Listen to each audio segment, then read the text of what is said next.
جادوگروں کا انوکھا مقابلہ۔ اور جب حضرت موسیٰ علیہ السلام کو علم ہوا کہ ان کے قتل کی سازش ہو رہی ہے تو آپ علیہ السلام شہر سے چپکے سے نکلے اور ایک ایسی جگہ پہنچے جہاں پانی کا ایک گھاٹ تھا۔ لوگوں کی بھیڑ تھی، ہر شخص پانی حاصل کرنے کی کوشش کر رہا تھا، مگر ذرا فاصلے پر دو بچیاں کھڑی تھیں۔ وہ اپنی بکریوں کو دوسرے ریوڑ میں ملنے سے روک رہی تھیں اور اس انتظار میں تھیں کہ بھیڑ ختم ہو تو وہ اپنی بکریوں کو پانی پلائیں۔ حضرت موسیٰ علیہ السلام نے ان بچیوں کو دیکھا تو آپ علیہ السلام کے دل میں رحم اور کمزوروں کی مدد کا جذبہ بیدار ہوا۔ آپ علیہ السلام آگے بڑھے اور بچیوں سے پوچھا، تم کیوں اس طرح کھڑی ہو؟ انہوں نے جواب دیا کہ جب تک تمام چرواہے اپنے اپنے ریوڑ کو سیراب کر کے چلے نہیں جاتے ہم پانی نہیں پلا سکتی، کیونکہ ہم مردوں کے ساتھ اکٹھے پانی پلانے کو اچھا نہیں سمجھتی، نیز یہ کہ ہمیں مجبوراً یہاں اپنے ریوڑ کو پانی پلانے آنا پڑتا ہے، کیونکہ ہمارے والد محترم انتہائی بوڑھے اور ضعیف ہیں۔ تو حضرت موسیٰ علیہ السلام نے ان ناتواں بچیوں کی مدد کی اور ان کی بکریوں کو پانی پلا دیا۔ لڑکیاں معمول کے وقت سے پہلے ہی گھر لوٹیں تو باپ نے پوچھا، آج تم نے اتنی جلدی بکریوں کو کیسے پانی پلایا؟ بچیوں نے اپنے والد محترم کو سارا قصہ بتا دیا تو اس نے اپنی ایک بیٹی کو حضرت موسیٰ علیہ السلام کے پاس بھیجا تاکہ وہ آپ علیہ السلام کو بلا لائے۔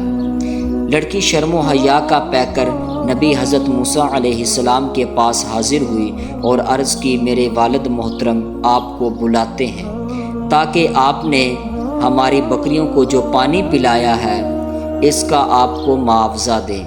حضرت موسیٰ علیہ السلام نے لڑکی کے والد کی دعوت کو قبول کیا اور لڑکی کے بتائے ہوئے راستے کے مطابق بچیوں کے باپ کے پاس اس کے گھر پہنچ گئے۔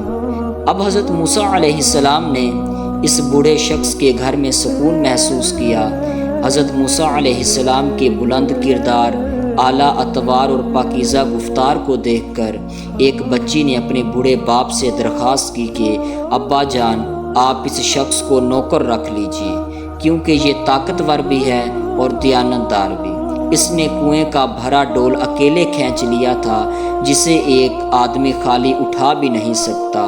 جب میں اسے بلانے گئی اور آپ کا پیغام دیا تو اس نے میری طرف آنکھ اٹھا کر بھی نہیں دیکھا تھا، کیونکہ یہ جانتا تھا کہ طہارت اور شرافت کے کیا حقوق ہوتے ہیں۔ بوڑھے شخص نے سوچ بچار کے بعد حضرت موسیٰ علیہ السلام سے کہا کہ اے موسیٰ، میں اپنی دو بچیوں میں سے ایک بچی آپ کے نکاح میں دینا چاہتا ہوں، مگر آپ 8 سال تک میرے ریوڑ کو چرائیں گے اور دوسرے کاموں میں بھی مددگار معاون ہوں گے۔ اگر 8 کی بجائے 10 سال آپ میری خدمت کریں گے تو یہ آپ کا مجھ پر احسان ہوگا۔ حضرت موسیٰ علیہ السلام نے مددگاری کا وعدہ فرما لیا۔ حضرت موسیٰ علیہ السلام نے بوڑھے بزرگ کی 10 سال تک خدمت بجا لا کر اپنا وعدہ پورا کر دیا۔ اس عرصے میں آپ علیہ السلام نے نہایت دیانتداری، حکمت فراست اور تقوی و پرہیزگاری کا مظاہرہ کیا۔ بوڑھے بزرگ نے بھی اپنا وعدہ وفا کیا اور اپنی ایک بچی کی شادی حضرت موسیٰ علیہ السلام کے ساتھ کر دی۔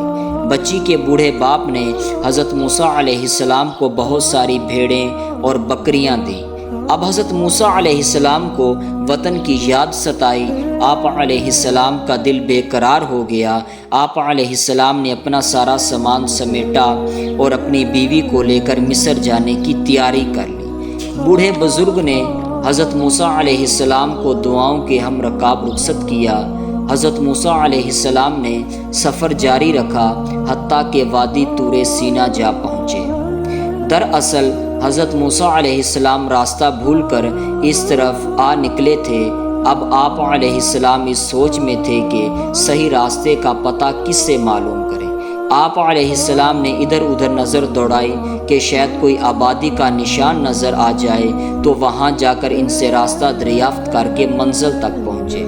قدرت خداوندی دیکھیے کہ یکدم آپ علیہ السلام کو طور کی طرف سے آگ نظر آئی آپ علیہ السلام نے کجاوے اتار دینے کا حکم دیا اور اپنی زوجہ محترمہ سے فرمایا تم تھوڑی دیر یہیں ٹھہرو، وہ دیکھو سامنے آگ جل رہی ہے، شاید وہاں کوئی آبادی ہو تو میں ان سے راستے کا پتہ پوچھ آؤں یا آگ کی کوئی چنگاری یا دہتا ہوا کوئلہ لے آؤں تاکہ تم اس سے گرمی حاصل کرو۔ حضرت موسیٰ علیہ السلام کی اہلیہ محترمہ وہیں ٹھہر گئیں، جبکہ آپ علیہ السلام طور کی جانب تیز تیز قدموں کے ساتھ چل پڑے۔ آپ علیہ السلام جیسے ہی وہاں پہنچے تو ایک درخت سے آپ علیہ السلام کو آواز دی گئی کہ اے موسیٰ علیہ السلام، بے شک میں ہی ہوں اللہ جو رب العالمین ہے۔ حضرت موسیٰ علیہ السلام نے جیسے یہ آواز سنی تو آپ وہاں رک گئے۔ رب رحمان و رحیم نے پھر آپ علیہ السلام سے پوچھا کہ اے موسیٰ علیہ السلام، یہ آپ کے ہاتھ میں کیا ہے؟ تو حضرت موسیٰ علیہ السلام نے نہایت ادب سے جواب دیا کہ یا اللہ، یہ میرا عصا ہے، میں اس پر ٹیک لگاتا ہوں اور اس سے اپنی بکریوں کے لیے پتے جھاڑتا ہوں، اس کے علاوہ بھی میرے لیے اس میں کئی اور فائدے ہیں۔ حضرت موسیٰ علیہ السلام کو رب کائنات کی طرف سے حکم ملا کہ عصا پھینک دو، تو حضرت موسیٰ علیہ السلام نے تعمیل ارشاد ربانی میں اپنا عصا پھینک دیا۔ آپ علیہ السلام نے جیسے ہی اپنا عصا زمین پر پھینکا تو وہ پہلے سانپ بن گیا، پھر اس نے ایک بہت بڑے اژدہے کی شکل اختیار کر لی۔ حضرت موسیٰ علیہ السلام اژدہے کو دیکھ کر ڈر گئے اور بھاگنا چاہا، مگر رب ذوالجلال نے فرمایا کہ ڈرو نہیں، جنہیں رسول بنایا جاتا ہے وہ ڈرا نہیں کرتے۔ یوں حضرت موسیٰ علیہ السلام کو رب رحمان و رحیم کی طرف سے رسالت و نبوت مل گئی اور آپ علیہ السلام کا دل پرسکون ہو گیا۔ پھر خدائے بزرگ و برتر نے حضرت موسیٰ علیہ السلام کو حکم دیا کہ اپنا ہاتھ اپنے بازو کے نیچے دبائیے۔ آپ علیہ السلام نے جب ہاتھ باہر نکالا تو اس میں سے چندھیا دینے والی روشنی نکل رہی تھی۔ یہ ایک اور معجزہ تھا جو رب غفور و رحیم نے حضرت موسیٰ علیہ السلام کو عطا کیا تھا تاکہ یہ دونوں معجزوں کے ساتھ فرعون وقت کو دعوت حق دیں۔ حسب حکم خدا حضرت موسیٰ علیہ السلام نے ارادہ کیا کہ وہ فرعون کے دربار میں پہنچیں گے، مگر اس سے پہلے آپ علیہ السلام نے رب رحمان و رحیم سے دعا کی کہ یا رب میرا سینہ کھول دے اور میرا کام میرے لیے آسان کر دے، یہ کہ میرے بھائی حضرت ہارون علیہ السلام کو میرا مددگار بنا دے۔ دعا کو قبولیت کا شرف ملا اور یوں آپ علیہ السلام اپنے بھائی حضرت ہارون علیہ السلام کے ہم رکاب فرعون کے پاس مصر پہنچے۔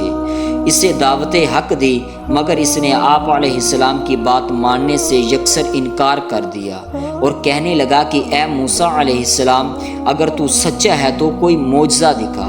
تو حضرت موسیٰ علیہ السلام نے دونوں معجزے فرعون کو دکھا دیے تو وہ کہنے لگا یہ تو جادو ہے، کیا تم ہمارے پاس اس لیے آئے ہو کہ اپنے جادو کی طاقت سے ہمیں اپنے ملک سے نکال دو؟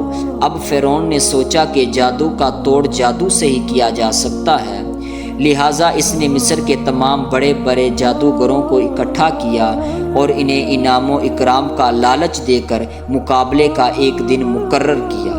لوگوں کا ایک جمع غفیر تھا جو اس مقابلے کو دیکھنے کے لیے پہنچا ہوا تھا۔ جادوگروں نے میدان میں اپنی لاٹھیاں اور رسیاں پھینکی تو وہ یوں محسوس ہوا گویا وہ سانپ بن گئی ہیں۔ حضرت موسیٰ علیہ السلام نے اپنا عصا زمین پر پھینکا تو وہ بہت بڑا اژدہا بن گیا، ان تمام سانپوں کو نگل گیا۔ فرعون نے جب یہ منظر دیکھا تو وہ از حد حیران و پریشان ہوا، مگر اس کی پریشانی اس وقت اور زیادہ بڑھ گئی جب تمام جادوگر سجدے میں گر گئے اور حضرت موسیٰ علیہ السلام کے خدا پر یقین و ایمان لے آئے۔ فرعون نے یہ دیکھا تو کہنے لگا اے جادوگر، مجھے اب پتہ چلا ہے کہ حضرت موسیٰ علیہ السلام تمہارا استاد ہے، اس نے ہی تمہیں جادوگری کی تعلیم دی ہے، تم نے میرے ساتھ کیا ہوا وعدہ توڑ ڈالا، اب میں تمہیں اس کی یہ سزا سناتا ہوں کہ میں کٹوا دوں گا تمہارے ہاتھ اور تمہارے پاؤں مختلف طرفوں سے اور پھر تمہیں کھجور کے تنوں پر سولی دے دوں گا۔ مگر جادوگروں نے برملا کہا کہ یقیناً ہم ایمان لائے ہیں، اپنے رب پر تاکہ وہ بخش دے ہمارے لیے ہمارے گناہوں کو اور اس قصور کو بھی جس پر تم نے مجبور کیا تھا، یعنی فن سحر، اور اللہ تعالیٰ ہی سب سے بہتر اور ہمیشہ رہنے والا ہے۔